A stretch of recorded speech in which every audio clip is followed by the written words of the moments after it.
प्रज्ञेच्या नांगरान कास काढल भीमान, उन्हारल रमान तत्वाचं बियान, उन्हारल रमान तत्वाचं बियान.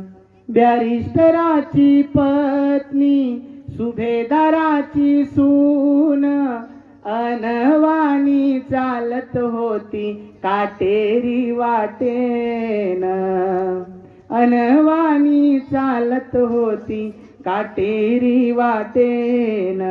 या डोंगरी भागान खडबड उतारान, उन्हारल रमान तत्वाचं बियान, उन्हारल रमान तत्वाचं बियान.